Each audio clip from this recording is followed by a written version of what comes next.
नमस्कार मित्रों, आगामी 18 मई को राहु और केतु राशि परिवर्तन करने वाले हैं और राहु जो है वो यहाँ कुंभ राशि में आएंगे, मीन राशि से निकलकर उल्टा चलते हुए। वहीं केतु जो है वो सिंह राशि में प्रवेश करेंगे, कन्या राशि से उल्टा चलते हुए। राहु केतु सदैव वक्री चलते हैं। मित्रों, आज इस वीडियो में मैं आपको कर्क राशि पर इस राहु और केतु के राशि परिवर्तन का क्या प्रभाव पड़ेगा उसकी संपूर्ण जानकारी दूंगा, तो वीडियो को अंत तक देखिएगा, स्किप मत कीजिएगा।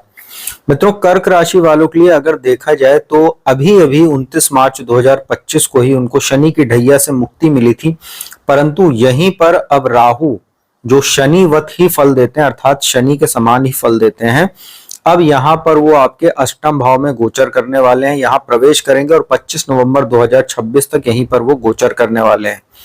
इनकी ये स्थिति आपको कहीं ना कहीं तमाम तरह की परेशानियों में डाल सकती है, साथ में कुछ ये आपको फायदा भी देगी, लेकिन जो चुनौतियां रहेंगी वो आपको कहीं ना कहीं समस्याओं को बढ़ाने वाली रहेगी। उसका कारण क्या है कि अभी अभी आपको एक कहीं ना कहीं थोड़ा सा मानसिक रिलीफ मिली थी कि आपकी ढैया खत्म हो गई, लेकिन ऐसे में अभी 18 मई को यहाँ राहु आ जाएंगे और ये लगातार यहाँ पर गोचर करने वाले हैं। मित्रों, राहु अष्टम भाव में जब बैठेंगे तो इनकी जो दृष्टि रहेगी वो आपके यहाँ द्वादश भाव पर रहेगी और यहाँ पर 14 मई को ही देवगुरु बृहस्पति भी आ जाएंगे, जिनका 18 अक्टूबर 2025 तक यहाँ पर गोचर चलने वाला है। तो 14 मई से बृहस्पति की वापस दृष्टि राहु पर रहेगी, 9वीं दृष्टि, और राहु की वापस पंचम दृष्टि बृहस्पति पर रहेगी। तो एक दूसरे को ये देखने वाले रहेंगे 18 मई के बाद से। इनकी जो यहाँ 5वीं दृष्टि है, इसके बाद जो 7वीं दृष्टि यहाँ केतु पर रहेगी, यहाँ सिंह राशि बनती है जो आपका सेकंड हाउस होता है। इसके बाद जो 9वीं दृष्टि है वो यहाँ आपके 4th हाउस पर रहेगी। मित्रों, राहु के लिए अगर अष्टम भाव की स्थिति देखें तो देखिए अष्टम भाव क्या होता है, जीवन में होने वाली अचानक घटनाओं का भाव होता है। यहाँ पर राहु जैसा जो एक शैडो प्लैनेट है, इसका अपना कोई फिजिकल अपीयरेंस तो होता नहीं सोलर सिस्टम में, ये एक छाया ग्रह है, केतु भी छाया ग्रह है। अब यहाँ पर ये शनि का प्रभाव लेकर बैठेंगे, साथ ही शनि की ही राशि में भी बैठे हुए हैं। एक ये बहुत अच्छी बात है कि शनि की राशि जो कुंभ राशि होती है ये लाभ की राशि है। कालपुरुष की कुंडली में 11th हाउस में ये राशि बनती है। अष्टम भाव अचानक होने वाली जीवन में जो घटनाएं होती हैं, साथ ही अचानक धन लाभ, अचानक हानि का भी भाव होता है। यहाँ से आयु मृत्यु का भी विचार करते हैं, मारक स्थान है ये। साथ ही ये रिसर्च का भाव है, रहस्यों का भाव है, जहां से जो भी लोग ज्योतिष, तंत्र मंत्र, गुप्त विद्याएं जिनकी रुचि होती है, जो लोग काम करते हैं इन क्षेत्रों में, उसका ये भाव होता है। राहु इन सब क्षेत्रों के कारक भी होते हैं। राहु अपने आप में स्वयं में एक रहस्य है। राहु का अष्टम भाव में बैठना, देखिए कर्क राशि के जो स्वामी हैं चंद्रमा, उनसे कोई इनकी दोस्ती तो है नहीं, मित्रता तो है नहीं। सूर्य और चंद्रमा परम शत्रु होते हैं राहु के। तो राहु अष्टम भाव में बैठ के 18 मई से क्या करेंगे, आपके लिए जीवन में अनएक्सपेक्टेड चुनौतियों को ये पैदा करने वाले हैं। जैसे सबसे बड़ी समस्या क्या होगी, भ्रम की स्थिति होगी। भ्रम ऐसी स्थिति होती है कि व्यक्ति जो काल्पनिक चीजें होती हैं उसको सच मानने लगता है। जैसे आपसी रिश्तों में, जैसे अष्टम भाव जो होता है जहां ये राहु बैठे हुए हैं, ये आफ्टर मैरिज का भी भाव होता है।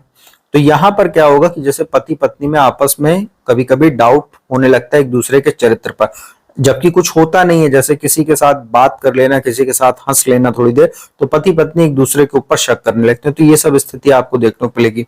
कुछ हेल्थ इशू आपको हो सकता है, जैसे ओवर थिंकिंग की प्रॉब्लम हो जाएगी, एक अननोन फियर आपको लगा रहेगा।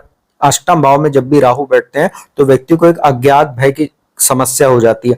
उसका कारण क्या है कि यहाँ से राहु जो है, एक तो यहाँ जब सेकंड हाउस पे देखते हैं, सेकंड हाउस क्या है, ससुराल का पक्ष का भाव है, ये हमारा कुटुंब का भाव है, इनहेरिटेंस का भाव है, सेविंग्स का भाव है, हमारी आंखों का, हमारी वाणी का भाव है। राहु यहां से जब बैठ के इसको देखेंगे तो व्यक्ति, खास तौर पे वो लोग जो बाहर रहते हैं, जैसे कहीं बाहर आप जॉब करते हैं या बाहर कहीं आप बिजनेस के पर्पज से अक्सर बाहर रहते हैं, किसी काम से बाहर जाते हैं, तो राहु क्या करता है कि व्यक्ति को हमेशा उसका मन जो है फैमिली में लगा रहता है। मेरे फैमिली में पेरेंट्स को तो कुछ नहीं हो रहा होगा, मेरे बच्चों को तो कुछ नहीं हो रहा होगा, वाइफ तो नहीं कहीं किसी और के साथ कहीं अफेयर वगैरह में तो नहीं होगी।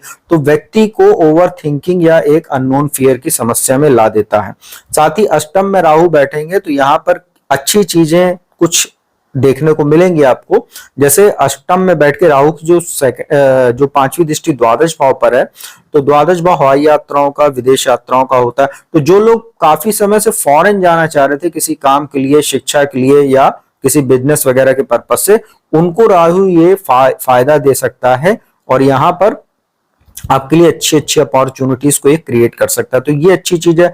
अष्टम भाव में राहु बैठेंगे तो जैसा मैंने बताया अचानक होने वाली घटनाओं का भाव है, साथ ही यहाँ से गड़े धन वगैरह का भी विचार करते हैं, अचानक धन लाभ वगैरह भी कराता है, जैसे इनहेरिटेंस का कोई मामला हो गया या ससुराल पक्ष से आपको कोई आर्थिक लाभ हो सकता है।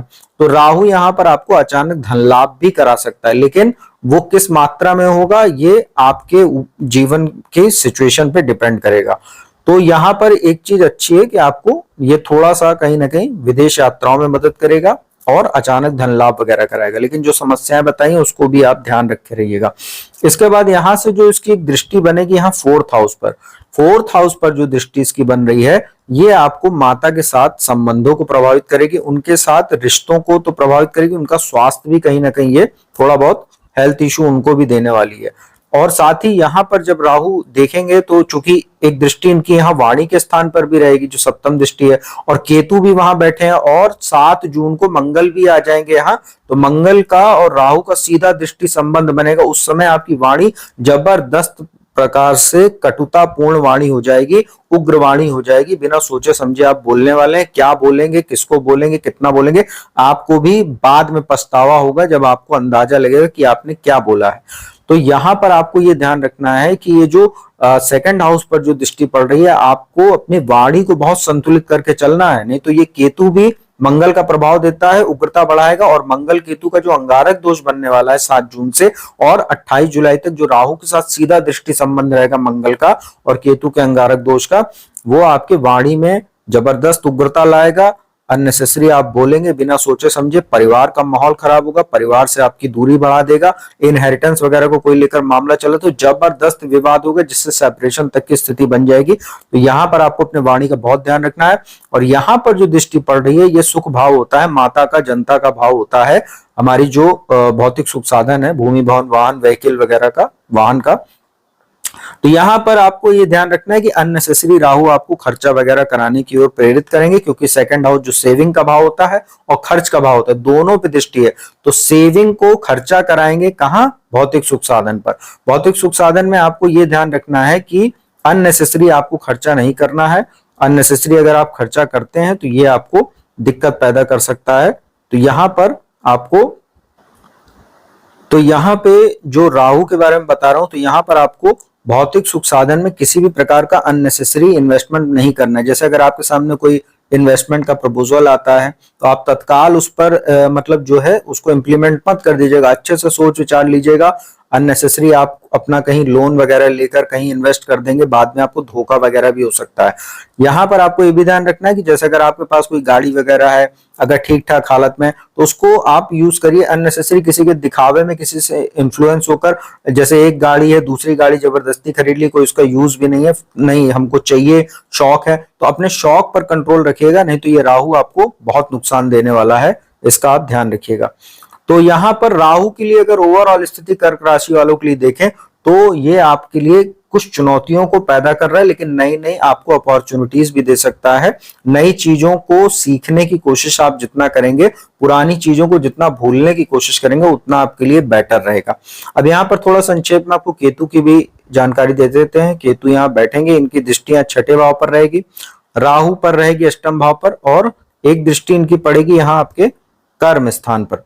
तो केतु सेकंड हाउस में बैठेंगे, ये आपके लिए एक अच्छी बात क्या है, केतु सेकंड हाउस में जब बैठते हैं तो ये व्यक्ति को अचानक धन लाभ कराते हैं।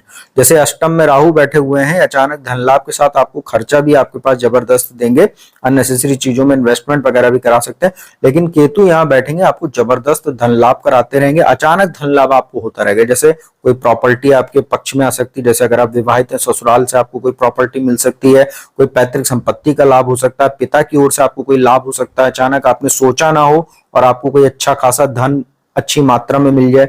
लेकिन खर्चे आपके कहाँ होंगे, रोग ऋण शत्रु पर होते रहेंगे। अष्टम भाव है तो अचानक आपको कहीं ना कहीं हेल्थ इश्यू होगा। सेकंड हाउस आपका जो है आंखों का भी होता है, तो आंखों में कुछ समस्या केतु जरूर देंगे, और इसमें ज्यादा वृद्धि तब होगी जब मंगल यहाँ पर 7 जून से और 28 जुलाई के बीच में गोचर करेंगे। 10वें भाव पर दृष्टि है, तो जो लोग जैसे पेस्टिसाइड वगैरह का काम करते हैं, या अगर अगर आप जैसे मंगल के क्षेत्र से जुड़ा हुआ कोई काम करते हैं, तो उसमें केतु आपको लाभ देते रहेंगे, इसमें कोई दो राय नहीं है। और मंगल की ही राशि पर दृष्टि, यहाँ 1 नंबर की राशि बनती है, तो ये अच्छी बात है आपके लिए। तो केतु की स्थिति आपके लिए ज्यादा बेटर रहेगी राहु के बनस्पत। तो राहु को आप थोड़ा सा काउंटर करते हुए चलिएगा। आपको हनुमान जी की पूजा उपासना लगातार करते रहना चाहिए, क्योंकि अभी तो मंगल वैसे भी आपकी राशि में 7 जून तक नीच राशि में गोचर कर रहे हैं, थोड़ा कॉन्फिडेंस लो है आपका। और कहीं ना कहीं आपको हनुमान जी की पूजा उपासना, हनुमान चालीसा, बजरंग बाण, हनुमान अष्टक का जितना पाठ कर सके उतना किया कीजिए। हनुमान जी के मंदिर जाइए, शनिवार मंगलवार को उनका पूजन दर्शन कीजिए।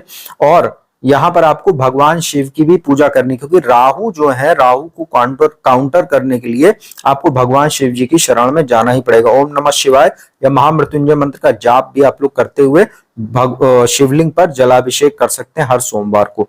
तो ये आप लोगों के लिए एक बहुत अच्छा उपाय रहेगा। और जितने भी अनैतिक कृत्यों से दूर रहेंगे उतना बेटर रहेगा, क्योंकि अभी शनि जो है 13 जुलाई से 28 नवंबर तक वक्री होंगे, और भाग्य स्थान में शनि का गोचर चल रहा है। ऐसे में जब वो वक्री होंगे तो फिर से आपको एक ढैया का प्रभाव देंगे, वापस उल्टा चलते हुए अष्टम में आएंगे। और अबकी की जो ढैया का जो एक हल्का प्रभाव आपको मिलेगा, वो आपको और ज्यादा परेशानी में डाल सकता है, क्योंकि यहाँ राहु के साथ उनका श्रापित दोष भी बनेगा। तो इसका आप ध्यान रखिएगा।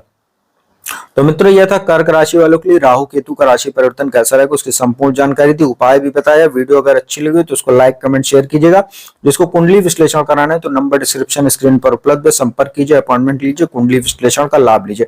तो अब मैं अपने वाणी को विराम देता हूँ। अगली वीडियो में आपको सिंह राशि के लिए कैसा रहेगा आने वाला राहु केतु का राशि परिवर्तन, उसकी संपूर्ण जानकारी लेकर हाजिर होंगे। तब तक के लिए ओम नमः शिवाय।